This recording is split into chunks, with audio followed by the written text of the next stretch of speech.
তাহলে কি বুঝলেন? হালাল ছাড়া কোনো উপায় আছে? আছে আছে। আমাদের দেশে দেখবেন অনেকে হারাম টাকা থেকে দান করে, আছে না নাই? মসজিদে দেয়, মাদ্রাসায় দেয়, বিভিন্ন দান সাদাকার ফান্ডে দেয়। ইনকামের পবিত্রতা নিশ্চিত নয়, ঠিক কিনা?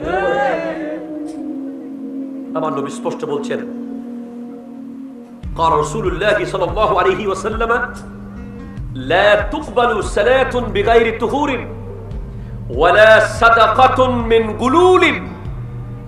পবিত্রতা ছাড়া নামাজ কবুল হবে না। যেটা বলেন কবুল হবে, অপবিত্র অবস্থায় নামাজ হবে হবে না। এরপরে হারাম ইনকাম থেকে দান করলে সেই দান কবুল হবে হবে। আসেন, আপনি বলতে চাচ্ছেন মনে মনে, হুজুর আমি তো 500 টাকা কামাই মাসে, সপ্তাহে, ডেলি, আমার এত কম ইনকাম থেকে আমি কি দান করলে কিছু পেতে পারি? আপনি মুসনাদে আহমদের মধ্যে একটা হাদিস পাবেন। আমার নবী স্পষ্ট বলে দিয়েছেন যে কোনো একজন ব্যক্তি যদি চড়ুই পাখির বাসা পরিমাণ মসজিদ বানায়, সুবহানাল্লাহ বলেন, চড়ুই পাখির বাসা, একটু দেখি তো আমরা চড়ুই পাখির বাসা কত বড় হয়। চড়ুই পাখির বাসা, এই যে চড়ুই পাখির বাসা এত বড়, ঠিক কিনা বলেন তো? এই সাইজের একটা চড়ুই পাখির বাসা, কিন্তু চড়ুই পাখি বসবে। এই সাইজের মসজিদে কি মিম্বর আছে? এখানে মিম্বর বসে। আপনি আশ্চর্য হচ্ছেন না কেন যে আজকের দিনে দুবাইয়ের মানুষ শান্তিতে ঘুমাইতে পারছে না? ঠিক কিনা জোরে বলেন।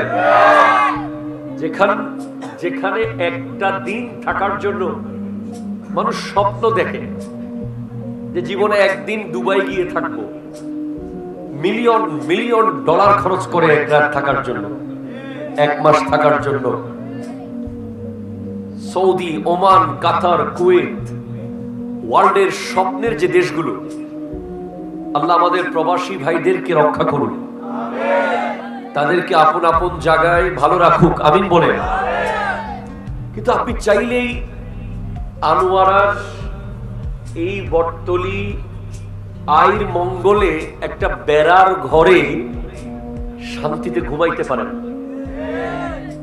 কোন টেনশন আছে? অলরেডি হুজুরের ঘুম চলে আসতেছে, ঘুমের কথা বলছি। মারহাবা জোরে বলেন। এটা হচ্ছে সুখের জিনিস। সুখে থাকলে ঘুম আসবে, ঠিক কিনা জোরে বলেন। ব্রেইনের টেনশন যদি ঢুকিয়ে দেয়া হয়, যতই দামি রুম আপনাকে দেয়া হোক, ওয়ার্ল্ডের সবচেয়ে best air cooler, AC, air condition যদি এনে দেয়া হয়, ঘুম কিন্তু চোখে আসবে না। পোলাও, কোরমা, বিরিয়ানি সামনে থাকবে, পেটে ঢুকবে।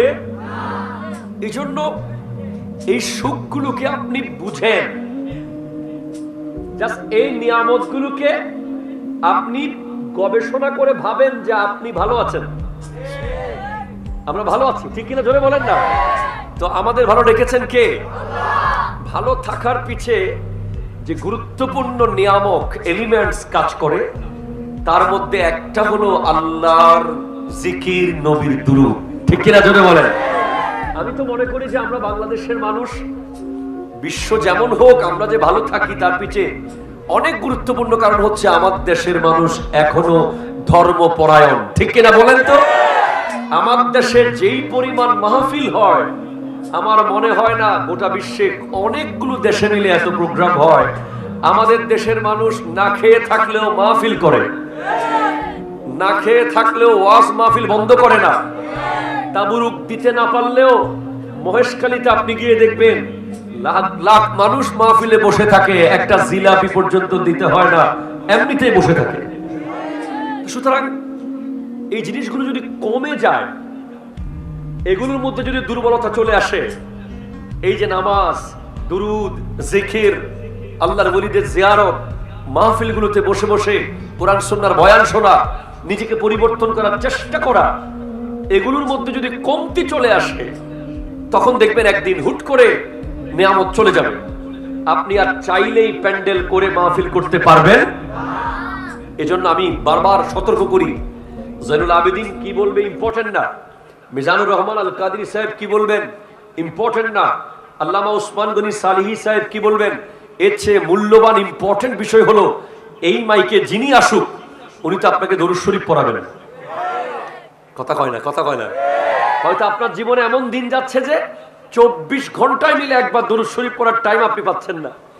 পৃথিবী আপনাকে এত বেশি বিজি করে রেখেছে, তাই আসুন মুহাব্বতে পড়ুন আল্লাহুম্মা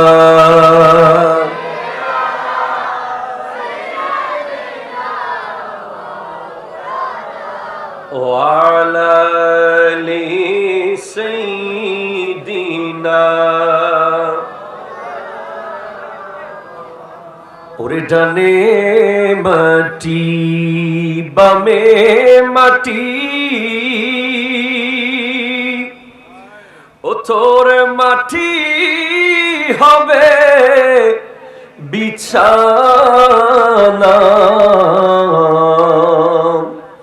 উপরেতে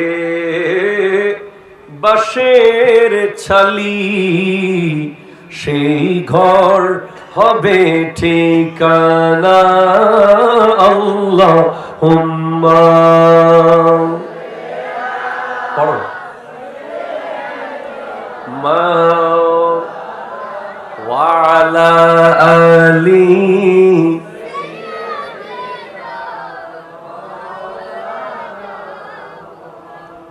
আমাদেরকে মাহফিল কমিটির পক্ষ থেকে বিষয় দিয়ে দিলে সুবিধা হয়, বিষয় না দিলে তখন আমরা চেষ্টা করি যে আমাদের কমফোর্ট জোনে গিয়ে ওয়াজ করে ফেলতে, কিন্তু এটা পারা যাবে না। আজকে অনেক মিডিয়া এসেছে, আমার মিডিয়ার ভাইয়েরা যেন নতুন কিছু পায়, ঠিক কিনা বলেন তো?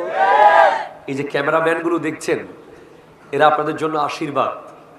এরা আসলে আমরা পুরাতন কথা আর বলতে পারি না, নতুন কথা বলার একটা টেনশন থাকে, কারণ সব আপলোড হয়ে গেছে এদের চ্যানেলে। তাই আসুন আজকে নতুন একটি বিষয় নিয়ে কথা বলি। বিসমিল্লাহির রহমানির রহিম। ইয়া আইয়ুহাল্লাযীনা আমানু লা তাকুলু আমওয়ালাকুম বাইনাকুম বিল বাতিলি। ওয়া আইদান ক্বালা আল্লাহু তাআলা ফি মাকানিন আখার কুলু মিন তাইয়্যিবাতি মা রাযাকনাকুম ওয়াশকুরু লিল্লাহ ইন কুনতুম ইয়্যাহু তা'বুদুন। আরো জোরে আনোয়ারার মতো করে আওয়াজ চাচ্ছিলাম।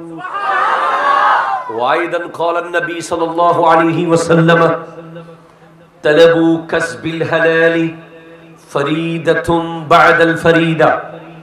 ওয়াইদান ক্বালান নবী সাল্লাল্লাহু আলাইহি ওয়াসাল্লাম التاجر الصدوق الأمين مع النبيين والصديقين والشهداء والصالحين. أرجوري صدق الله مولانا العظيم وصدق رسوله النبي الأمين مكين الكريم رؤوف الرحيم ونحن على ذلك لمن الشاهدين والشاكرين والحمد لله رب العالمين. ربي صلي وسلم وبارك عليه يا عربي يا قرشي يا هاشمي يا لكبي يا مكي يا مدني يا مطلبي. সকলে একবার দেখতো কণ্ঠে ঈমানি আওয়াজে চিৎকার দিয়ে বলুন ইয়া রাসূলুল্লাহ। আরো মোহাব্বতে বলুন ইয়া হাবিবাল্লাহ ইয়া নবী আল্লাহ ইয়া নূর আল্লাহ ইয়া রাহমাতাল লিল আলামিন। ঐতিহ্যবাহী আইর মঙ্গল পূর্বপাড়া হযরত আব্দুল কাদের জিলানী রহমাতুল্লাহ আলাইহি ইসলামী সুন্নি সংগঠন বটতলী আনোয়ারা চট্টগ্রামের ব্যবস্থাপনায় পবিত্র জশ্নে জুলুসে ঈদ মিলাদুন নবী, সকলে বলুন সাল্লাল্লাহু আলাইহি ওয়াসাল্লাম, ও ফাতিহায়ে ইয়াজ দোহম উদযাপন উপলক্ষে ও হালিশহর দরবার শরীফের অন্যতম খলিফা শাহ সুফি আল্লামা আহমদ হাসান রহমতুল্লাহ আলাইহি স্মরণে 17তম বার্ষিক সুন্নি সম্মেলনের সম্মানিত সভাপতি জনাব সম্মানিত প্রধান ওয়াইজিন মাওলানা মুফতি মোহাম্মদ উসমান গনি সালেহী সাহেব কিবলা মুদ্দাজিল্লুহুল আলী, প্রধান মুফতি দারুন নাজাত সিদ্দিকিয়া কামিল মাদ্রাসা ঢাকা, আওয়াজ দিয়ে বলেন মারহাবা। আরো জোরে বলেন। আজকের প্রধান আলোচক মাতারবাড়ি মজিদিয়া সুন্নিয়া সিনিয়র মাদ্রাসার সুযোগ্য সহকারী অধ্যাপক মাওলানা মিজানুর রহমান আল কাদরি সাহেব কিবলা মুদ্দাজিল্লুহুল আলী, আওয়াজ দিয়ে বলেন মারহাবা। আজকে সম্মানিত আলোচক হিসেবে কথা বলেছেন মাওলানা শহীদুল কাদের আল কাদরি সাহিব খতিব ওয়াদ্দারপাড়া হযরত আনারুল্লাহ শাহ জামে মসজিদ। আজকে সভাপতি আছেন আইরমঙ্গল পূর্বপাড়া হযরত আব্দুল কাদের জিলানী জামে মসজিদের খতিব মাওলানা শাহজাহান সিরাজি সাহেব কিবলা এবং আমন্ত্রিত উলামায়ে কেরাম মাওলানা মোহাম্মদ নোমান হাফিজ আবু তৈয়ব সাহেব সহ এক জাক তরুণ যুবক ভাইয়েরা, মুরব্বী বাবারা, আসসালামু আলাইকুম ওয়া রাহমাতুল্লাহি ওয়া বারাকাতুহু।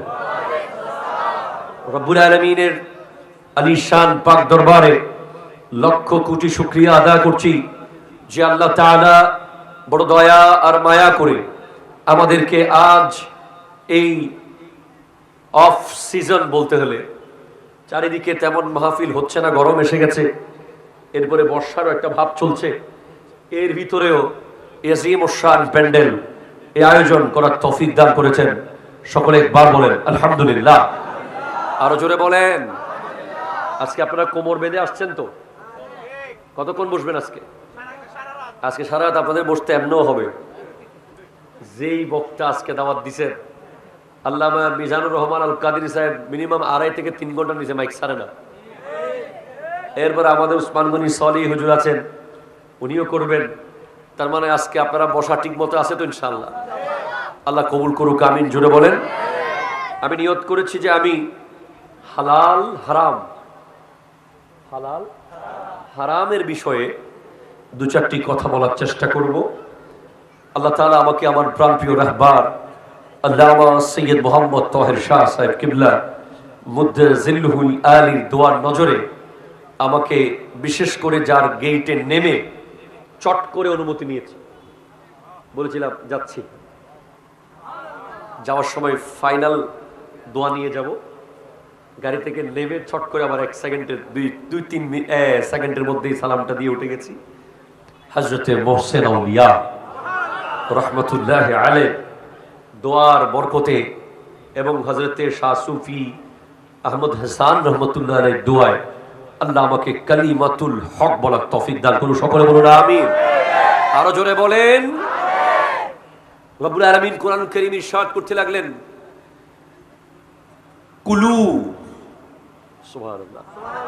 আরো জোরে বলেন। কুল, কুলা, কুলু, তোমরা খাও। তোমরা কি করো? আরো জোরে বলেন। মিন তয়্যিবাতি, পবিত্র থেকে খাও, অপবিত্র না। যেগুলো তোমাদেরকে হালাল দেওয়া হয়েছে এগুলো তোমরা খাও। মা রাযাকনাহুম, যে রিজিক তোমাদেরকে আল্লাহ দিয়েছেন পবিত্র থেকে, হালাল খাবার, এগুলো তোমরা খাও। জোরে বলেন সুবহানাল্লাহ। হ্যাঁ, তবে খায়ও না। ইয়া আইয়ুহাল্লাযীনা আমানু, হে ঈমানদার, লা তাকুলু আমওয়ালাকুম বাইনাকুম বিল বাতিল, তোমরা একে অপরের সম্পদ অন্যায়ভাবে খাইও না। ঠিক কিনা? জোরে কথা বলেন না। কে বলতেছেন? আল্লাহ। আল্লাহ বলছেন তোমরা একে অপরের সম্পদকে অন্যায়ভাবে খায়ও না। ইয়া আইয়ুহাল্লাযীনা আমানু, হে ঈমানদার, লা তাকুলু আমওয়ালাকুম বাইনাকুম বিল বাতিল, তোমরা অন্যায়ভাবে, বাতিল পন্থায়, অন্যায় নিয়মে অসৎ নিয়মে একে অপরের সম্পদ ভক্ষণ করিও তো খাবো কি? কুলু, তোমরা খাও, মিন তাইয়্যিবাতি মা রাযাকনাকুম, তোমাদেরকে যেই পবিত্র খাবার, যেই পবিত্র রিজিক আল্লাহ দিয়েছেন, যেটা তুমি নিজের পরিশ্রমের মাধ্যমে, নিজের কষ্টের মাধ্যমে হালাল ইনকাম করো, সেই পবিত্র রিজিক থেকে তুমি খাও। আরো জোরে বলেন। এবার আসেন, জিজ্ঞেস করলাম, ইয়া রাসূলুল্লাহ, ওগো দয়াল নবী, আমাকে তো নামাজ পড়তে হয়, আমাকে তো রোজা রাখতে হয়, আমাকে তো ইবাদত বন্দেগী করতে হয়, তো আমি কি রিজিক তালাশ করতে যে বের হব, আমি যে পবিত্র রিজিকের জন্য যাব, এই পবিত্র রিজিক তালাশ করা, এটার মধ্যে কি কোনো ধরনের ফায়দা আছে? এটা কতটুকু গুরুত্বপূর্ণ? তখন আমার নবী ইরশাদ করছেন, তালাবু কাসবিল হালালি ফরিদাতুম বাদাল ফরিদা, হালাল রুজি ইনকাম করা ফরজ কাজগুলোর পরের ফরজ। একটু জোরে বলেন ভাই সুবহানাল্লাহ। নামাজ যেভাবে ফরজ, রোজা যেভাবে ফরজ, হজ যেভাবে ফরজ, যাকাত যেভাবে ফরজ, তার পরের গুরুত্বপূর্ণ ফরজ হলো হালাল রুজি ইনকাম করা। গতকাল আমার প্রোগ্রাম ছিল হবিগঞ্জ বানিয়াচং। ওখানকার মানুষ, সাহেবের দাওয়াত যারা ছিল, তারা বলছে, হুজুর আমরা 10,000 একরের প্রায় 1000 একরের মতো জমি চাষ করেছি। হুজুর আপনি একটু দোয়া করবেন, আমরা বড় গরিব মানুষ, আমাদের তেমন ধন দৌলত নাই, আমরা এই জমি চাষ করে আমরা মাথার গাম পায়ে ফেলে ইনকাম করি, হুজুর আমরা, আমাদের জন্য কিছু বলুন। আমি তাদেরকে বললাম, বাবা তোমাদেরকে তো সেলুট, তোমাদের জমি থেকে রক্ত বিক্রি করে, চাষ করে তোমরা যে ধান তুলে আনো, সেখান থেকে যে চাল তোমরা বের করো, ওটা বিক্রি করে তোমরা যে ইনকাম করো, ওই ইনকাম এত পবিত্র যে ওখান থেকে 500 টাকা যদি মসজিদে দাও, একজন সুদখোরের 5 কোটি টাকার চেয়েও দামি। ঠিক কিনা জোরে কথা হাত ধরে বলেন, ঠিক কিনা বলেন। একজন ঘুষখোর, একজন ভেজাল খাবার দেওয়া ব্যবসায়ী, ঠিক কিনা কথা বলে না, একজন ভেজালকারী, ভেজাল ওষুধ বিক্রেতা, ভেজাল কাপড় বিক্রেতা, ভেজাল খাবার বিক্রেতা, দেশীয় প্রোডাক্ট বিদেশি সিল লাগিয়ে বিক্রি করা, কথা জোরে বলো, প্রোডাক্ট থাকার পরেও সিন্ডিকেট করে জনগণের নিত্য প্রয়োজনীয় জিনিসকে সিন্ডিকেটের মাধ্যমে জনগণকে কষ্টে ফেলে বিশাল বড় অ্যামাউন্ট কামানোর লক্ষ্যে যারা রমজানের আগে চিনিকে গোডাউন করে ফেলে, যারা চনামুড়িকে গোডাউন করে ফেলে, যারা তেল থাকার পরেও যুবকদেরকে লাইনে দাঁড় করিয়ে রাখে, কথা জোরে বলো, ঠিক কিনা জোরে বলো, যারা নিত্য প্রয়োজনীয় দ্রব্যকে অধিক মুনাফা পাওয়ার আশায়, অধিক ইনকামের আশায় যারা গুদামজাত করে রাখে, আমি খোদার কসম করে বলতে পারবো, ওই অট্টালিকার মালিক, ওই বিশাল বড় ব্যবসায়ী চেয়ে ওই কৃষক উত্তম, যে মাথার গাম পায়ে ফেলে হালাল রুজি ইনকাম করে। ঠিক কিনা হাত ধরে বলো, ঠিক কিনা বলো। বড় দুঃখের সাথে বলতে হচ্ছে, আমাদের মিডিয়াগুলো কাজ করুক, কোন কারণে যদি ঘোষণা আসে আগামী কাল কিয়ামত হবে, দেখবেন আজকেই জায়নামাজের দাম বেড়ে গেছে। ঠিক কিনা বলেন? কোন কারণে যদি ঘোষণা হয় আগামী 3 দিন বা 4 দিন পরে কিয়ামত কায়েম হয়ে যাবে, আমরা ওই জাতি, ওই নির্লজ্জ, ওই বেহায়া, নিজেকে নিজে ধিক্কার জানাই। আমরা এমন জাতি যে আগুনে পুড়ে যাচ্ছে স্কুলের ছেলেরা, আমরা পানির দাম বাড়িয়ে দিয়েছি। আমরা এমন যে আমরা দুর্যোগকে পুঁজি করে ব্যবসা করি। আমরা কোন কঠিন সিচুয়েশনকে যখন মানুষের পাশে দাঁড়ানোর দরকার তখন আমরা ব্যবসা শুরু করে দেই। আপনি দেখবেন আজকে জানি না বাস্তবতা কি কি আসলেই সংকট নাকি কৃত্রিম সংকট, খোদা জানে, আমরা তো ভিতরের খবর জানি না। তারপর আফসোস করে বলতে হয় একজন ড্রাইভার 13 ঘন্টা 14 ঘন্টা পেট্রোল পাম্পে দাঁড়িয়ে আছে। কি কঠিন সিচুয়েশন আপনি বুঝতে পারেন। তো আজকে একজনকে জিজ্ঞেস করলাম, ভাই তেল আছে? বলে খোলা বাজারে আছে। কত করে? 350। কোত্থেকে গেল? এখান থেকে ওখানে গেছে। এইভাবে কি ফায়দা? আপনি বলেন কি ফায়দা? আমাদের বর্তমান সময়ের সমাজগুলো আজকে নষ্ট হয়ে যাওয়ার মূল কারণ, যুবকদের আজকে ইসলাম থেকে দূরে যাওয়ার মূল কারণ, পরিবারগুলোতে অশান্তির মূল কারণ, ভাইয়ে ভাইয়ে দ্বন্দ্বের মূল কারণ, সমাজ সমাজ দ্বন্দ্বের মূল কারণ, ব্যবসায়িক পার্টনারে পার্টনারে দ্বন্দ্বের মূল কারণ, আজকে বন্ধু বন্ধু দ্বন্দ্বের মূল কারণ, সবকিছুর মূল কারণ হলো হালালকে বর্জন করে হারামকে গ্রহণ কর। ঠিক কিনা জোরে কথা বলেন। যতদিন আপনার পারিবারিক, সামাজিক, রাষ্ট্রীয়, ব্যক্তিগত জীবনে হালাল আসবে না, ততদিন পর্যন্ত আপনার জনপদে শান্তি আসবে না। আমি ছোট্ট একটা উদাহরণ দিই।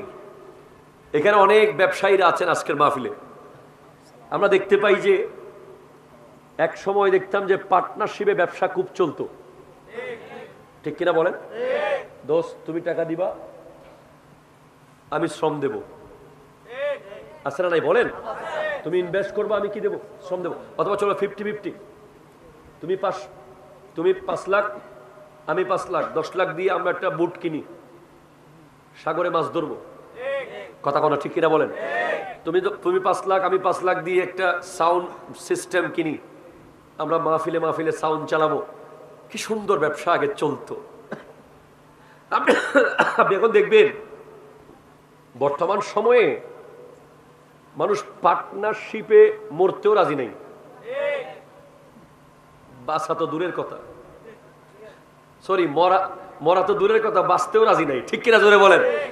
বলে বাজি ফাইতেন না। আমাদের চিটাং একটা কথা বলে, শেয়ারে নৈজ্ঞ। কথা কথা ঠিক কিনা জোরে বলেন? এটা আপনারা দিয়েন না। হ্যাঁ, বিএস দিল কেমন? চিটাঙের বাসা সুন্দর করে, চিটাং মানুষ তো, চিটাঙের একটু স্মেল দিতে হয়, নাহলে খুশবু আসবে না। কথা কম ঠিক কিনা জোরে বলেন? শেয়ারে এটা করিও না, ওটা করিও না, সবাই মানা করে, খবরদার। কেন? কারণ শেয়ারের ভিতরে কি আছে জানে না, ইলমে দিন নাই। আজকে শেয়ার হোল্ডাররা কি করে? তার পার্টনারকে কেমনে ডুবিয়ে দেবে। কথা কন না? কেমনে তার পার্টনারকে মেরে পুরো কোম্পানি তার বানাবে। কথা কয় না? এলে জীবন নফল নয় হতাই না, এর ফটো বুনতে লাগবেন না দিয়ে। এলে শেয়ার হোল্ডার উগ্রই 6 দিন বাংলাদেশ নাই, সারা দেশে আছে। এটা আছে নাকি এই দেশ? শেয়ার হোল্ডার ছোট্ট পানের দোকান হোক, দেখা গেছে একজন আরেকজনকে কেমনে ডুবাই দিবে, কেমনে মেরে ফেলবে। আর লাভ করার পরে দেখা যায় আপনাদের আনোয়ারার ভিতরে আমার একজন খুব প্রিয় মানুষ আছে, আমেরিকান প্রবাসী, যার মনের দুঃখ আমি শুনলাম। তিনি ওনার পার্টনারকে ডলার দিয়েছেন, লক্ষ লক্ষ ডলার, বিশ্বাস করেছেন, কিছু নেন নাই, মুসলমান তো। কথা কোনটা ঠিক কিনা জোরে বলেন না? বিশ্বাস করে দিয়েছেন, এখন পার্টনারে বলে লাভ নাই, ফুল লসে আছে। ফোন করলে আর ফোনও, কিছুদিন লাভ দিছিল, তারপর কিছুদিন পরে বলে লাভ তো নাই, এরপর কিছুদিন পরে এখন আর ফোন আর ধরতেছে না। তো এইভাবে করে আপনি দেখেন সারা জীবন বন্ধু ছিল, মাত্র 1 লাখ টাকা, 2 লাখ টাকা, 5 লাখ টাকার জন্য বন্ধুত্ব শেষ, জানাজাও শেষ, কবরও শেষ। ঠিক কিনা বলেন? সব শেষ। একজনের চেহারা একজন দেখে না, দেখলেই বলি সে বাটপার, সে আমার সাথে এই দুঃখবাজি করছে। একটা সাইনবোর্ড পিঠে লেগে গেছে বাটপার। অথচ আমি আপনাকে যদি একটা হাদিস শোনাই, আল্লাহু আকবার, আমার নবী জানিয়ে দিচ্ছেন হাদিসে কুদসি, ক্বালা রব্বুল আলামিন, আচ্ছা আমার নবী ইরশাদ করছেন, হাদিস, নবীজির হাদিস, আন আবি হুরায়রা রাদিয়াল্লাহু তাআলা রাফাহু ক্বাল ইন্নাল্লাহা তাআলা ইয়াকুলু, নিশ্চয় আল্লাহ বলেন, আনা সালিসুশ শারীকাইন। আরো জোরে, আরো জোরে, আরো জোরে, আরো জোরে। নবীজি বলছেন, আল্লাহ বলে, আমি তোমরা দুজন পার্টনারের ভিতরে আমি আল্লাহ তৃতীয় জন। কে বলতেছে? কে কে কে? আল্লাহ বলছেন যে তোমরা যারা দুজনে মিলে পার্টনারে ব্যবসা করো, দুজনে হালাল ইনকামের জন্য একটা রিক্সা কিনেছো মিলে, দুজনে মিলে একটা পানের দোকান দিয়েছো, দুজনে মিলে একটা নৌকা কিনেছো, দুজনে মিলে একটা হালাল ব্যবসায় শুরু করেছো, তোমরা দুজনের সাথে আমি আল্লাহ সালেস, আমি তৃতীয় শরিকদার আছি। বলে আল্লাহ আপনি কতক্ষণ আছেন? বলে মালাম ইয়াখুন আহাদুহুমা সাহিবাহু, যতক্ষণ একজন আরেকজনের সাথে খেয়ানত করবে না, একজন আরেকজনের সাথে ধোঁকাবাজি করবে না, যতক্ষণ পর্যন্ত দুই পার্টনারের বিজনেসের মধ্যে নিখুঁততা থাকবে, স্বচ্ছতা থাকবে, জবাবদিহিতা থাকবে, পারফেক্ট হিসেব থাকবে, প্রতিদিনের হিসেব প্রতিদিন দেওয়া হবে, একজনকে লুকিয়ে আরেকজন ইনকাম করবে না, ততক্ষণ পর্যন্ত ওই দুজনের ভিতরে আরেকজন আছে, আল্লাহ। আরো জোরে। ওরা কি জানে সেটা? ওই লুবিরা কি জানে? জানে না। তো আল্লাহ আপনি কতক্ষণ থাকবেন? আমার নবী বলছেন, ফাইজা খানাহু হারাজতু মিন বাইনিহিম, যখন একে অপরের সাথে বিন্দু পরিমাণ খেয়ানত করে ফেলে, যখন একজনের টাকা একজন মেরে দেয়, একজন আরেকজনকে না জানিয়ে মুনাফা নিয়ে ঘরে চলে যায়, অগোপনে ব্যবসার টাকা নিয়ে যায়, খেয়ানত করে, তখন আমি আল্লাহ তাদের থেকে চলে যাই, বের হয়ে যাই। আজকে আপনি দেখেন আমরা কি শুরু করেছি। যেই ব্যবসাকে নামাজের পরের ফরজ বলা হয়েছে, যেই হালাল ইনকামকে রোজার পরের ফরজ বলা হয়েছে, যেই হালাল ইনকামকে হজের পরের ফরজ বলা হয়েছে, সেই হালাল ইনকামকে আজ আমরা এমন ভাবে লোভে পড়ে হারামে পরিণত করছি যেটার কোনো সীমা নাই। ঠিক কিনা? জোরে কথা বলেন। সামনে দেখবেন কোরবানির হাট, কথা কন না, কোরবানির বাজার আছে না নাই? আমার খুব ভাইরাল একটা বক্তব্য আছে, গরিবের পোলা গরু বিক্রি করলে বলে গরু বিয়ারি, পয়সাওয়ালার পোলা গরু বিক্রি করলে এগ্রো ফার্ম। কথা কয় না, ঠিক কিনা? আমি বলতে চাই আপনাদেরকে, আমরা কোরবানির সময় পর্যন্ত এমন একটা আল্লাহর আযীমুশ শান নিয়ামত কোরবানি, একটু জোরে বলেন না সুবহানাল্লাহ। এই কুরবানির পশুর কথা কোরআনে এসেছে। বিসমিল্লাহির রহমানির রহিম, ইয়া আইয়ুহাল্লাযীনা আমানু লা তুহিল্লু শাআইরাল্লাহ ওয়ালা শাহরাল হারামা ওয়ালাল হাদিয়া ওয়ালাল কালাইদা, হে ঈমানদার তোমরা আল্লাহর নিদর্শনের অবমাননা করিও না। আল্লাহর নিদর্শন কি? বলে হারাম মাস জিলকদ, জিলহজ, মুহররম, রজব আল্লাহর নিদর্শন। আর কি আছে আল্লাহর নিদর্শন? বলে ওয়ালাল হাদি, কোরবানির পশু হলো আল্লাহর নিদর্শন। একটু জোরে বলেন না সুবহানাল্লাহ। বলে শুধু কি কোরবানির পশু আল্লাহর নিদর্শন? বলে না, ওয়ালাল কালাইদা, কোরবানির পশুর গলার মধ্যে যেই রশিটা আছে ওই রশিটাও আল্লাহর নিদর্শন। আমরা দেখতে পাই কত রকম দুই নাম্বারই চলে, মিথ্যা কথা, কত রকম করে ব্যবসা চলে। বলে যে ঘরের গরু, কোথাকার গরু? আরে গরুটা তো ঘরেই ছিল, ভারতে থাকলেও ঘরেই তো ছিল, ঠিক কিনা করে বলেন না? তারপরে এটা যদি কুষ্টিয়ায় থাকে তাও কোথায় ছিল? ঘরের গরু। ওই যে আমাদেরকে মাঝে মধ্যে ওই যে বললো আমাদেরকে যখন দেশি মুরগি দেয়, তো একজন খুব চালাক মানুষ একবার খেতে দিয়ে বলে, হুজুর এটা দেশি না, হলো দেশের মুরগি আর কি। ফার্মের মুরগি কি বলতেছে? দেশের, মানে দেশের ভিতরে তো আছে এটা। তো এরকম আপনারা দেখবেন যে কোরবানির পশু বিক্রি করার সময় একদম ডিরেক্ট মিথ্যা কথা। উনি এনেছেন বিভিন্ন জায়গা থেকে এনেছেন, ঠিক আছে, আপনি বলেন যে আমার আমার আমার গরু আমি এনেছি, বাস ব্যবসার জন্য এনেছি, বলে দেন। না না না, ডিরেক্ট বলতেছে আরে সবুজ ঘাস খাওয়ায়া খাওয়ায়া বড় করছি। কথা কয় না, ঠিক কিনা জোরে বলে না। অত জীবনে গরুটাকে দেখেও নাই কোনোদিন, আছে না নাই? কথা জোরে বলেন। আর কি কি বলে? ও আচ্ছা, আরেকটা নাকি শিক্ষিত গরু। ওই পুরান ঢাকায় দেখলাম যে একজন রমজান মাসে ছাগল বিক্রি করতেছে, তো সে বলতেছে শিক্ষিত ছাগল। জনগণ জিজ্ঞেস করছে কেমনে? বলে স্কুলের আশেপাশে ঘাস খাইছে। কোথায় ঘাস খাইছে? স্কুলের আশেপাশে। তো এই আরো অনেক টেকনিক আছে। ধরেন গরুর মধ্যে একটা রোগ আছে, এটাকে লুকিয়ে ফেলেছে, এরপরে ব্যথা পেয়েছে, এটাকে লুকিয়ে ফেলেছে। ধরেন কিনেছে এক দামে, কিন্তু কসম করে বলতেছে আরেক দাম। এরপরে আরেকজন এই মাত্র মুলাইছে, সে হচ্ছে তার ভাই। কথা কোন ঠিক কিনা জোরে বলেন না। এই মাত্র যে মুলাইছে সে তার কি, অথবা তার কর্মচারী। জনগণ যখন গরু কিনতে আসছে হাটে, দেখবেন ৩-৪ জন এসে হুরুস্তুর মুলাইতেছে, আরে দিয়ে দেন। কথা কোন ঠিক কিনা জোরে বলেন। এক এক থাপ্পড় মারতেছে গরুর পিছনে, মনে হচ্ছে এই মাত্র নিয়ে যাবে, ট্রাক রেডি। এখন ওই বেচারা যে আসলে কিনতে আসছে, সে বিশাল চিন্তায় পড়ে গেছে, কিরে বেড়া কি চলতেছে? বলে না না মুলাইতেছে বেশি, হবে না।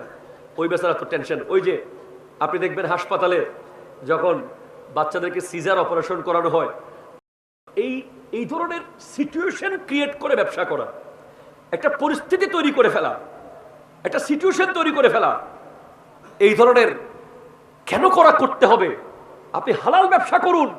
আপনি আজকের দিনে দেখবেন বড় বড় মাছ ব্যবসায়ী সমাজে আছে, সারা জীবন লুঙ্গি ফাড়া। কথা কয় না ঠিক কিনা বলেন। এখানে নাই আর কি, বহুত জায়গায় আছে দেখবেন, মাছের পেটির কসম, মাছের লেসের কসম, মাছের কানের কসম, তারপরে ধরে মাছের শিলের কসম, পাল্লার কসম। বলে এই মাত্র নদী থেকে এই রুট এখন গেছে যে 30 সেকেন্ড আগেও নড়ছিল, আপনি আর 30 সেকেন্ড আগে আসে নড়াচড়া পাইতেন। কথা ঠিক কিনা? অথচ এই মাছ উনি এনেছে নদী থেকে 6 মাস আগে। কথা কোন ঠিক কিনা বলেন। এই যে মিথ্যা প্রতারণা, এভাবে আপনি দেখেন আজকের দিনে ঘরগুলোতে বড় বড় আলেম তৈরি হচ্ছে না। কথা কোনটা ঠিক কিনা জোরে বলেন। ভালো হাফেজ তৈরি হচ্ছে না। মাদ্রাসায় দিলে সে মোটামুটি কোনো মতে মাইট টাইর খায়া 6, 7, 8, 9, তারপরে সে নাই, আর নাই। ভালো ইমাম তৈরি হচ্ছে না, ভালো খতিব তৈরি হচ্ছে না, ভালো মানুষ তৈরি হচ্ছে না। কেন হচ্ছে না? কারণ পেটের খাবার যতদিন শুদ্ধ হবে না, খানার মধ্যে যতদিন ভেজাল থাকবে, সেই ঘর থেকে ততদিন নেককার কোনো ভালো মানুষ তৈরি হবে না। ঠিক কিনা জোরে কথা বলেন। তৈরি হবে? হবে না। এরপর আপনি দেখবেন যে 5 কেজি আম দিয়া বোনের সম্পদ নিয়ে ফেলা, আছে না নাই? কয় কেজি আম? 5 কেজি হিমসাগর আম দিয়া বোন রে ফোন দিছে, বোন তোমার জন্য রাজশাহী থেকে 5 কেজি টসটসা হিমসাগর। বোন তো পুরো অবাক, কিন্তু গোটা জীবন ভাইয়ে কোনো খবর নেয় না। হঠাৎ ভাইয়ের ফোন এসে দেখে আসলেই তা মানছে বোন। আহা ভাই, বোন তো বহুত খুশি। বলে ভাই কি লাগবে? বলে বোন একটা সাইন লাগতো। 5 কেজি আম দিয়া 5 কাটা জায়গা, খারাপ কি? কথা কথা ঠিক কিনা জোরে বলেন। এভাবে করে দেখবেন ক্ষমতা দিয়ে জায়গা দখল, আছে না নাই? কথা কন। হায় হায় হায়, গত কয়েকদিন আগে দেখলাম গাউসিয়া কমিটির ভাইয়ের একটা লাশ বের করতেছে, দেখছেন আপনারা?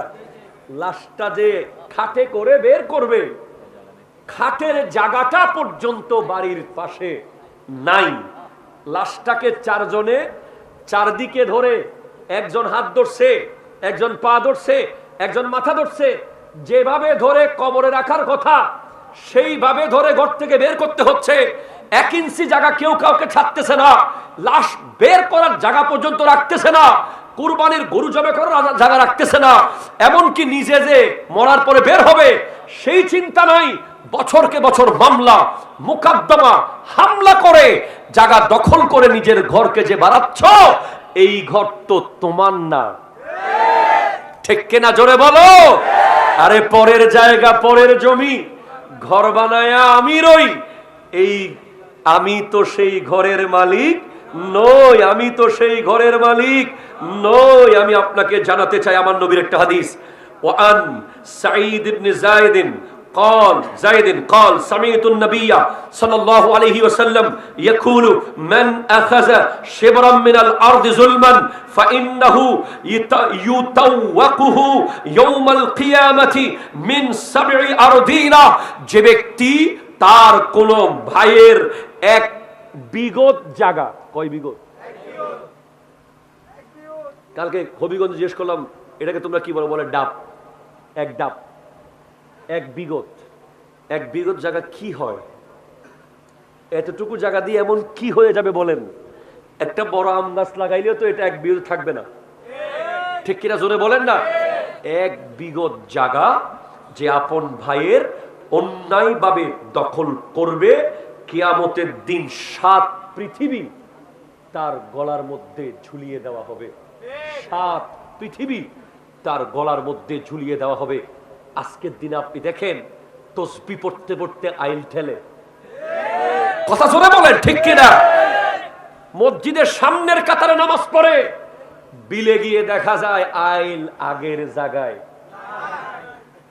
এখানে এরকম লোক নাই আলহামদুলিল্লাহ, না না, এলাকাতে এরকম কোন লোক নাই, নাই, মারহাবা, নাই। আল্লাহুম্মা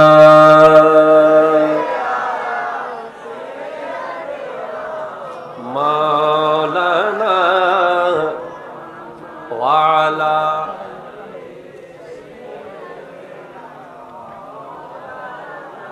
সুবহানাল্লাহ ওয়াল হামদুলিল্লাহ লা ইলাহা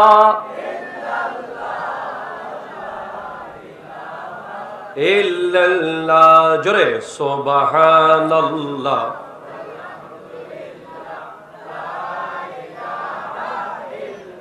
লা ইলাহা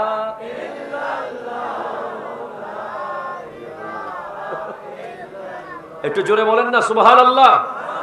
হায় হায় হায় হায়।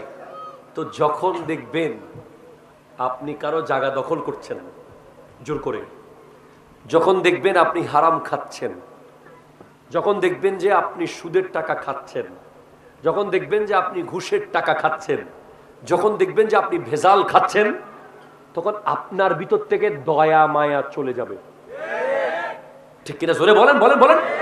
আপনি যে কখন পাষাণ হয়ে গেছেন, আপনি যে কখন আপনার আব্বার দিকে দৌড় মারতেছেন, কখন বড় ভাইয়ের দিকে হাত তুলতেছেন, কখন মুরব্বীকে গালি দিচ্ছেন, কখন কাউকে কোপ দিচ্ছেন, কখন কাউকে লাঠি দিয়ে মেরে দিচ্ছেন, এই হিতাহিত জ্ঞান আপনি হারিয়ে ফেলবেন।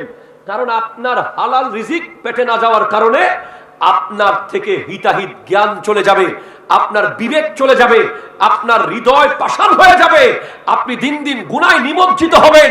আপনার সাথে ঈমান নাই, রহমত নাই, আল্লাহর দয়া নাই, মায়া নাই, ঠিক কিনা জোরে কথা বলেন।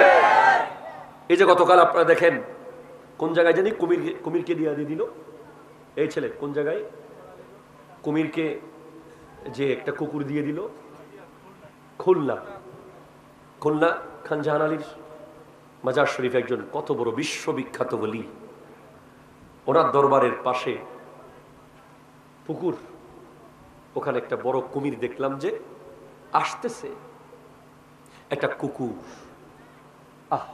অবলা প্রাণী আছে, সেটা একটা পশু। আমরা তো এখন পশুর চেয়েও নিকৃষ্ট হয়ে গেছি। আমি একটা খুব কমন কথা বলেছি কয়েকবার, পৃথিবীতে এত কোন কুকুরকে মারে নাই, কোন বাঘ মারে নাই, কোন সিংহ মারে নাই, কোন সাপ মারে নাই, কোন মানুষ, ঠিক কিনা জোরে বলেন। আমরা কি আশরাফুল মখলুকাত? আপনি দেখবেন যে আমি অনেকবার দেখেছি রাস্তায়, বহুবার, আমরা তো সারা রাত রোডে থাকি, সামনে একটা বিপদ আসতেছে, ধরেন একটা গাছ ভেঙে পড়বে অথবা ভয়ঙ্কর কোনো কিছু সিচুয়েশন হবে, একটা কুকুর এসে দেখবেন আপনার গাড়ির সামনে ঘেউ ঘেউ করতেছে। সে আপনাকে বোঝাবে যে তুমি সামনে যাইও না। কয়দিন আগে দেখলাম যে হঠাৎ একটা পাখি এসে একটা গাড়ির সামনে ধপ করে পড়লো। এরপর দেখলাম যে গাড়ির ড্রাইভার খুবই স্পিডে ছিল, সে গাড়ি থামিয়ে দিয়েছে। কতক্ষণ পর ড্রাইভার দেখে যে সামনে যদি আর একটু যেত স্পিডে, রোড শেষ হয়ে যেত, সে বিশাল বড় খাদের মধ্যে পড়ে গেছিল। আল্লাহ তাআলা সৃষ্টির প্রত্যেকটা প্রাণী যেগুলো মানুষের জনকল্যাণে কাজে আসে, মানুষের ক্ষতি করে না। কুকুর হচ্ছে ওয়াফাদার, ঠিক কিনা জোরে বলেন? যে এলাকায় কুকুর আছে সে এলাকায় চোর ডাকাত আসতে পারে না ঠিক মতো। আপনি দেখবেন অনেক আমি ঢাকায় যে মসজিদে জুমার নামাজ পড়াই, খিলগাঁও তাহেরিয়া কমপ্লেক্সে, ওখানে 4-5টা কুকুর সারাক্ষণ বসে থাকে। এরা দেখবেন যারা পরিচিত মানুষ যাদেরকে চিনে এদেরকে অ্যাক্সেস দেয়। এক বিন্দু অপরিচিত কাউকে দেখলে সাথে সাথে সে সিরিয়াস হয়ে যায়। সে বিশাল কয়েকজন দারোয়ানের কাজ কুকুরগুলো আঞ্জাম দিচ্ছে। এই কুকুরের কথা কোরআন শরীফে আছে, আসহাবে কাহাবের কুকুর। হযরতে ওয়াইসুল করণীর সাথে কুকুরের কথা হয়েছে একবার। খাবার কুড়াতে গিয়ে ওয়াইসুল করণী বলেছিলেন, আমি যদি হাসরের মাঠে ঠিকভাবে পুলসিরাত পার হতে না পারি, তুমি আমার চেয়ে উত্তম। সুবহানাল্লাহ, জোরে বলেন না। আর আমরা মানুষরা কত পাষাণ, কতটুকু নির্দয় হলে আমাদের কিছু মানুষ দেখলাম যে তার দাঁড়িয়ে দাঁড়িয়ে তাকাচ্ছে, আর একটা কুমির এসে সবার সামনে কুকুরটাকে কামড় দিয়ে নিয়ে গেল। আমি সহিহ মুসলিম শরীফের একটি হাদিস আপনাদেরকে কোট করতে চাই। সহিহ মুসলিম 1958 নম্বর হাদিস। নবী সাল্লাল্লাহু আলাইহি ওয়াসাল্লাম ইরশাদ করতে লাগলেন, যে ব্যক্তি কোনো জীবন্ত প্রাণীকে তার খেলার লক্ষ্য বানালো, খেলাধুলার লক্ষ্য বানিয়ে তার ক্ষতি করলো, তাকে আঘাত করলো, তাকে মেরে ফেললো, বা তার খেলার লক্ষ্য বানালো, তার উপরে লানত, তার উপরে আল্লাহর লানত, তার উপরে আল্লাহর লানত। এই কুকুরকে সৃষ্টি করেছেন কে? আরো জোরে বলেন কে? বিড়াল সৃষ্টি করেছেন কে? মাছ সৃষ্টি করেছেন কে? পশু পাখি সৃষ্টি করেছেন কে? আপনাকে যেগুলো হালাল ভাবে জবে করার জন্য অনুমতি দেওয়া হয়েছে। আপনি জানেন কোরবানির সময় আপনি দেখবেন যে কিছু এলাকায় কাবিল কিছু ফোলা আছে, আরে বেটা কাউকে লাগবে না, আমি একা যথেষ্ট। গরুটাকে উল্টা পাল্টা টান মেরে নিচে পাথর টাক কিচ্ছু দেখে না, কোথায় ফেলতেছে, গাছে বাসে ফেলে দেয়, বল দেখায়, বল আছে না নাই, বল দেখাতে চায়। এটা বল দেখানো জিনিস না। আবার অনেকে দেখবেন যে আলসেমির কারণে মাত্র 5 মিনিটের কাজ ছুরি ধার করা, এটা ধার না করে ঘর থেকে ছুরি একটা নিয়ে আসে, পশুর উপরে অন্যায় ভাবে মনে হচ্ছে জুলুম করতেছে, সে চালাইতেই আছে, কাটতেছে না। এই নির্মমতা, এই নৃশংসতা কখনো করা যাবে না, ঠিক কিনা জোরে কথা বলেন। আমি তো পরামর্শ দেই যে আপনারা যারা কোরবানি করবেন, আপনারা কোরবানির পশু কমে 1 সপ্তাহ আগে কিনবেন, কমসে কম কয় সপ্তাহ আগে। যদি 1 মাস আগে পারেন আলহামদুলিল্লাহ, যদি 1 বছর আগে পারেন আরো আলহামদুলিল্লাহ। কারণ আপনার উচিত এই পশুর সাথে একটা বন্ডিং তৈরি করা, এই পশুর সাথে একটা মোহাব্বত তৈরি করা, এবং আপনার জেনারেশনকে বোঝানো যে এটা কোরবানির পশু, এটাকে এভাবে আদর করতে হয়, এটাকে এভাবে পানি খাওয়াতে হয়, এটাকে এইভাবে সকালবেলা এসে গোসল করাতে হয়, এটা আমাকে পুলসিরাত পার করিয়ে দেবে, ঠিক কিনা জোরে কথা বলে। সেজন্য আপনারা অনেকে চালাকি করেন, আগের দিন রাতে কিনলেই লাভ। অনেকে বলে যে দিদি যাইবুগুই বিয়ারি হলে ফালাই ফালাই যাইলেগুই এতে লইম দে, তো আল্লাহতে একবার অনেক গরু কিনে লাগে দেবে, রাস্তাত ফালাই গিয়ে দিবে লম্ফর দে না। এ ধরনের কোনো টেকনিক করবেন না। কোরবানির মধ্যে হার জিতের কোনো ফাংশন, এটা হার জিতের কোনো বিষয়, এটা ফুটবল খেলা না, এটা ক্রিকেট খেলা না, এটা কোনো প্রতিযোগিতা নয়, এটা হলো আল্লাহর রাস্তায় একটা পশুকে কোরবানি দেওয়া। যত টাকা দিয়েই কিনেছেন, জিতলে জিতছেন, হারলে হারছেন, আসল হার জিত হলো হাসরের মাঠে। ঠিক কিনা জোরে কথা বলেন? এজন্য পশুর উপরে জবরদস্তি করবেন না, পশুকে আদর করে ফেলবেন। ফেলার আগে ওই জায়গাটাতে পরিষ্কার করবেন, পারলে ঘাস হলে ভালো হয় পাক্কাছে। এরপরে ভালোভাবে ছুরি ধার করবেন, যাতে খুব সহজে কেটে ফেলা যায়, তার জন্য কষ্ট না হয়। কথা বলেন ঠিক কিনা? দরুদ শরীফ, আল্লাহুম্মা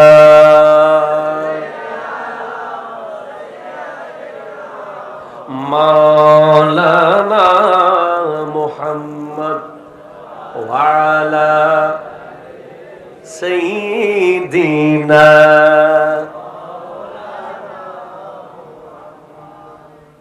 নবীর রওজা শরীফ দেখে ভরে না, নবী শরীফ দেখে মন ভরে না, দিদার দাও গো শাহে মদিনা, দিদার। এটা জোরে মোহাম্মদ। নবীর শরীফ দেখে মন ভরে না, নবী ইফ দেখে মন ভরে না, দিদার হে মদিনা। আরশের মেহমান করেছে আল্লাহ, কত শান কত মান মোর কামলিওয়ালা। আরশের মেহমান কত শান কত মান মোর কামলিওয়ালা।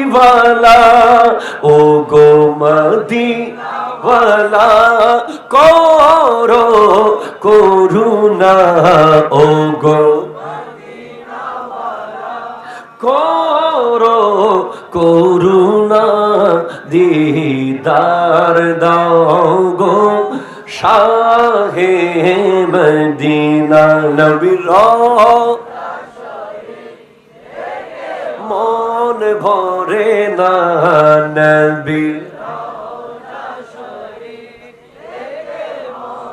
ভরে না, দিদার দাও গো শাহে মদিনা, দিদার দাও গো।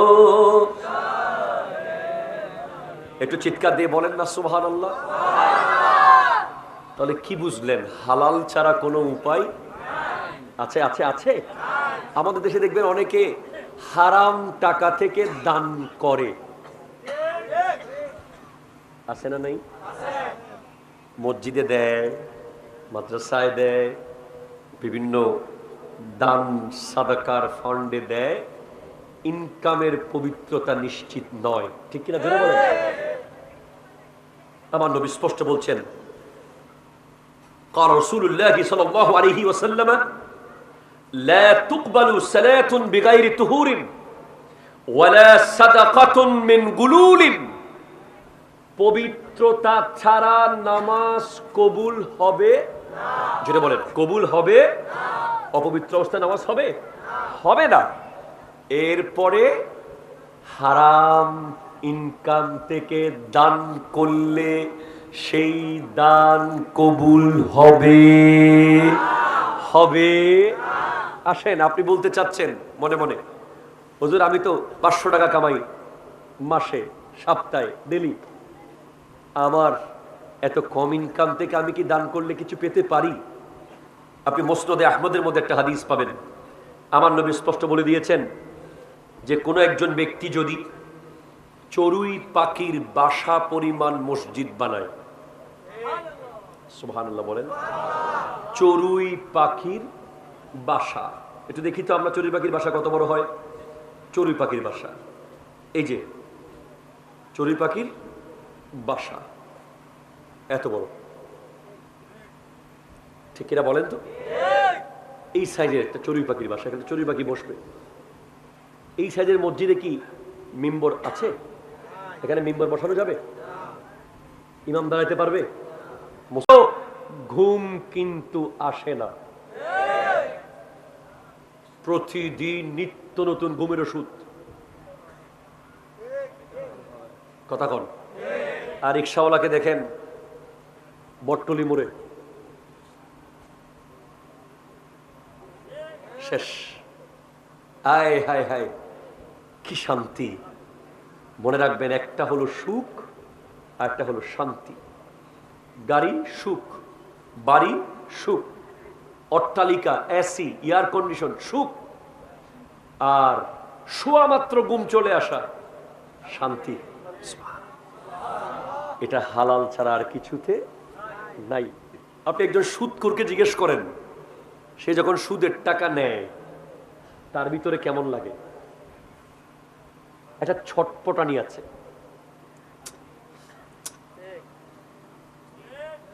অস্থির। একজন ঘুষখোরকে জিজ্ঞেস করেন, সে যখন ঘুষের টাকা নেয় অস্থির। আর একজন মাটি যে কাটে,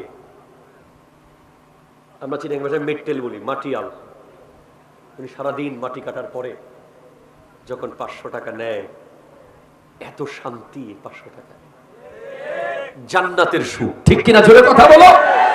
সেজন্য আমার যুবক ভাইয়েরা, তোমরা আজকের দিনে, টাকার প্রয়োজন তোমাদের আছে, আমরা জানি। পরিবার দেখতে হয়, লেখাপড়া চালাতে হয়, কিছু না কিছু করতে হয়, তাই বলে জুয়া খেলা যাবে না, ঠিক কিনা বলেন? অনলাইনে অনেক ধরনের জুয়া, ক্রিকেটের অনেক ধরনের জুয়া, ফুটবলের অনেক ধরনের জুয়া আছে। বিভিন্ন রকম জুয়ার সাথে এখন যুবক দলরা জড়িয়ে পড়ছে নিয়মিত। কথা বলেন ঠিক কিনা? এইখান থেকে ইনকাম করে তারা কিছু করতে চায়। গতকাল নাকি পরশু দেখলাম এক ছেলে জুয়ার টাকা, মানে মোবাইলে গেমের টাকা দিচ্ছে না বলে মাকে মারতেছে। যেখানে হোক, বাংলাদেশের যে কোনো এক জায়গায়। কথা কোনটা ঠিক কিনা? জোরে বলেন না। ইন্না লিল্লাহি ওয়া ইন্না ইলাইহি রাজিউন। আমি ওই ছেলের দোষ দিব না, দোষ হলো আমাদের, দোষ আমাদের সমাজের, বাবা মায়ের। ছোটবেলা থেকে যদি অ্যাপ্রোপ্রিয়েট তালিম দিত, তাকে যদি মাদ্রাসায় পড়াতো, তাকে যদি একটা কোরআনে হাফেজ বানাতো, তাকে যদি অ্যাটলিস্ট একজন আলেমের সান্নিধ্যে রাখতো, তাকে যদি একবার দুইবার সুযোগ না দিত। কথা কয় না, ঠিক কিনা? জোরে কথা কয় না। এখানে অনেকগুলো দোষ আছে, তার মধ্যে আমি প্রথম দোষ অবশ্যই দেব গার্জিয়ানের। কিছু আবেগী মারা আছে, আচ্ছা অফু থাকুই, কথা কয় না। আচ্ছা বাবা করগা, আচ্ছা আজকে লই যা, আম্মা 100 টাকা দেন, আচ্ছা লই যা। 500 টাকা দেন, নিয়ে যা। 5000 টাকা দেন, নিয়ে যা। এত আদর করলে সন্তান মানুষ করা যায় না। আপনাকে তাকে টাকা দেওয়ার সময় ভাবতে হবে, সে ছাত্র, সে 30 টাকার যোগ্য, তাকে 300 টাকা দিলে বাকি 270 টাকা দিয়ে সে অন্য কাজ করবে, ঠিক কিনা? জোরে কথা বলেন। এটা আমি নিজেই ছোটবেলায় যখন জামিয়াতে ভর্তি হই, ক্লাস 7-এ হোস্টেলে থাকতাম, আমার আব্বা আমাকে সপ্তাহে 100 টাকা দিত। সপ্তাহে হটিয়ে 100। আমাকে বাড়িতে রাউজান গহিরা আপ ডাউন করতে 30 টাকা গাড়ি ভাড়া লাগতো। তাহলে আমার টাকা কত টাকা? 70। তাহলে 7 দিনে আমার 10 টাকা করে ডেলি খানা খরচ। অথচ অনেকবার আমার কাছে কষ্ট যাচ্ছে, কিরে আমার বাবা মা 200 টাকা দিতে পারে না? বলেন না, তোমার এখন 100 টাকা খরচ করার বয়স। তোমাকে যদি আমি 200 টাকা দিই, আর 100 টাকা তোমাকে স্টেডিয়ামে নিয়ে যাবে, আর 100 টাকা তোমাকে অমুক জায়গায় নিতে পারে। তখন বুঝতে পেরেছি, সেদিন অনেক ভুল বুঝেছি, আজকে বুঝতেছি সেদিন আমাকে 500 টাকা দিলে হয়তো আমি জয়নুল আবেদিন কাদেরী হতাম না। টাকার ক্রাইসিস ছিল বলে আমি বন্ধুদের সাথে যখন তখন যা তা যেখানে সেখানে যেতে পারি নাই, যা মন চাই খেতে পারি নাই, যা মন চাই দেখতে পারি নাই। ছাত্র জীবনে টাকার ক্রাইসিস থাকা হলো উন্নতির একটা অন্যতম সিম্বল, ঠিক কিনা? জোরে কথা বলেন। অনেকে আফসোস করে বলে আমার বাবা গরিব বলে আজকে আমাকে এটা দিতে পারে নাই, ওটা দিতে পারে নাই। আমার বন্ধুর কাছে একটার জায়গায় 5টা ড্রেস, আমার বন্ধুর কাছে এক জোড়া জুতার জায়গায় 5 জোড়া জুতা, আমার বন্ধুর কাছে একটা মোবাইলের জায়গায় 5টা মোবাইল। আর অনেক গরিবের ছেলেরা আফসোস করে বলে কাশ আমার যদি হতো। না, যার কাছে স্টুডেন্ট লাইফে এক জোড়ার জায়গায় 5 জোড়া জুতা, এক কাপড়ের জায়গায় 5 কাপড়, একটা কলম লাগবে 5টা আছে, তার কাছে কোনো অভাব কখনো ফিল হচ্ছে না, তার বড় হওয়ার স্বপ্নও জাগবে না। আর যার কাছে অভাব আছে সে একদিন অনেক বড় হবে। ঠিক কিনা জোরে কথা বলেন। এজন্য আমি আপনাদেরকে বলবো, সন্তানকে রশি দিয়ে বেঁধে রাখতে হবে। রশি দিয়ে বেঁধে মানে কি রশি দিয়ে বেঁধে ফেলবেন না, নিজের শাসনের রশি। তাকে লিমিটের মধ্যে রাখতে হবে ছোটবেলা থেকেই। তাকে আপনি ছাড় দিবেন, একবার দিয়েছেন। ওই যে আমাদের দেশে বিয়ে বাড়িতে হয়, আজকে ডিজে গুলো কেমনে হয়, আজকে বিয়ে বাড়িতে এই অপসংস্কৃতি করতে গেছে। একদিন কোন এক মুরব্বী সুযোগ দিছিল, আচ্ছা আজি একদিন গরব্বি, ও বলে স্যার এই আজি একদিন গরব্বি হয়ে অনেক গাছ রুকি দিন দেয়, এই গাছি বাজি বট গাছ গিয়ে কথা জোরে বলেন না ঠিক কিনা। সেজন্য খুব কষ্ট পেয়েছি, আমরা এত বক্তব্য দিয়েছি, মা বাবার ব্যাপারে আমার এত বক্তব্য আছে, অথচ সেই ছেলে যখন মাকে থাপ্পড় মারতেছে কলিজা ফেটে গেছে। আল্লাহ যদি আমার ছেলে হতো আমি তাকে জবে করে ফেলতাম সেখানে। যেই ছেলে মায়ের গায়ে হাত তুলে, যেই ছেলে বাবার গায়ে হাত তুলতে পারে, তার আবার ঈমান কি, তার জীবন কি, সে তো জাহান্নামের কীট হয়ে গেছে। ঠিক কিনা জোরে কথা বলেন। তার কিসের নামাজ, কিসের জীবন, সে একটা কুকুরের চেয়েও খারাপ, সে একটা শূকরের চেয়েও খারাপ, সে পশু হয়ে গেছে। তাকে বোঝাতে হবে, তাকে পারফেক্ট ট্রিটমেন্ট করতে হবে। তাকে জেলখানায় বেঁধে রাখলে ঠিক করা যাবে না, তাকে একজন ভালো বন্ধুর সংস্পর্শে আনতে হবে, ভালো গার্জিয়ানের সংস্পর্শে আনতে হবে, তাকে নিয়ে পার্সোনালি বসতে হবে আলেম ওলামাদেরকে সাথে নিয়ে, তাকে বুঝাতে হবে, তাকে বুঝাতে হবে, 1 দিন 2 দিন বুঝাতে হবে। এরপরে সেকেন্ড যেটা হয়, এই যে যুবকরা মাদক আসক্ত কেন হয়, গেম আসক্ত কেন হয়, তার জন্য অনেকটা বিশাল বড় দায় নিতে হবে বন্ধুদেরকে। কথা কয় না ঠিক কিনা জোরে বলেন। বন্ধু আপনাকে চাইলে অলি বানাতে পারে, বন্ধু আবার আপনাকে চাইলে জুয়ানি বানিয়ে দিতে পারে। বন্ধুত্ব করার সময় কাকে আপনি বন্ধু বানাচ্ছেন, কে আপনার বন্ধু হচ্ছে, সে কি নামাজ পড়ে কিনা, সে রোজা রাখে কিনা, সে আল্লাহর ওলির দামান ধরে কিনা, সে নবীজিকে মোহাব্বত করে কিনা, তার মধ্যে তাকওয়া আছে কিনা, এটা দেখা অত্যন্ত জরুরি। আপনার ছেলে আপনার মেয়ে কার সাথে চলে, কার সাথে যায়, কার সাথে খায়, কোথায় বসে, কোথায় যায়। নারায়ে তাকবীর, নারায়ে রিসালাত, নারায়ে গাউসিয়া, শাহিনশাহে মদিনা, প্রধান অতিথির আগমন। আল্লাহ কবুল করুক। যাক, আমার যে দায়িত্ব ছিল হুজুরের জন্য কিছু মানুষ রেডি করে দেওয়া, আমি পেরেছি আলহামদুলিল্লাহ। শেখ মাত্র 5 জন ছিল, শেখ মাত্র 5 জন ছিল। এই 5 জন আলহামদুলিল্লাহ হয়ে গেছে।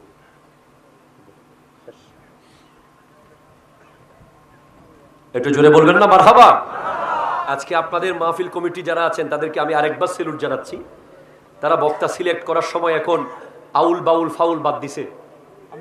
ঠিক কিনা জোরে কথা বলেন না।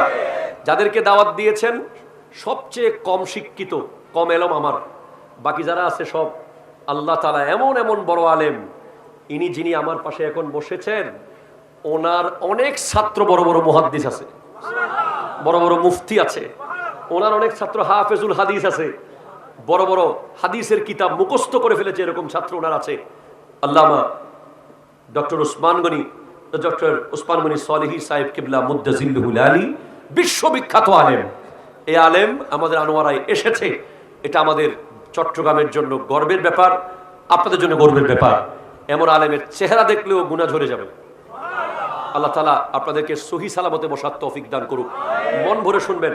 এরপরে যিনি আছেন উনিও জামিয়া আহমদিয়া সুন্নিয়ার একজন তুখোর মেধাবী ছাত্র ছিলেন, বর্তমানে সহকারী অধ্যাপক মাতারবাড়ি মজুদিয়া সিনিয়র মাদ্রাসার। তো এত বড় বড় আলেম দাওয়াত দিয়েছেন, এখন আপনাদেরকে মন ভরে শুনতে হবে। আজকে যাওয়ার সময় মন ভরে আল্লাহর কোরআনের এই দাওয়াত, এই কথাগুলো নিয়ে যাবেন, আমল করার চেষ্টা করবেন। আমার বক্তব্য আশা করি আপনারা বুঝতে পেরেছেন। তালাবু কাসবিল হালালি ফরিদাতুম বাদাল ফরিদা, হালাল রুজি ইনকাম করা ফরজের পরের ফরজ। আত-তাজিরুস সাদুকুল আমিন মা'আন নবিয়্যিন ওয়াস সিদ্দীকিন ওয়াস শুহাদা ওয়াস সালিহিন। অনেকে কোটি কোটি টাকার নামাজ পড়বে, কিন্তু হারাম ইনকামের কারণে কিয়ামতের দিন নবীজির পাশে, সাহাবায়ে কেরামের পাশে, আউলিয়ায়ে কেরামের পাশে জায়গা পাবে না। আরেকজন ছোট্ট পানের দোকানদার, সে হালাল ইনকাম করেছে, তার জায়গা হয়তো আমার নবীর পাশে হয়ে যাবে, সিদ্দিক আকবরের পাশে হয়ে যাবে, তার জায়গা শুহাদায়ে কেরামের পাশে হয়ে যাবে, তার জায়গা আউলিয়ায়ে কেরামের পাশে হয়ে যাবে। আল্লাহ তাআলা আমাদেরকে হালাল রুজি ইনকাম করার তৌফিক দান করুন। জীবন দিয়ে হলেও ঘরে হালালের দানা জোগাড় করার তৌফিক দান করুক। হারামকে লাথি মেরে হারামকে ঘৃণা করার তৌফিক দান করুক। আসসালামু আলাইকুম ওয়া রাহমাতুল্লাহি ওয়া বারাকাতুহু।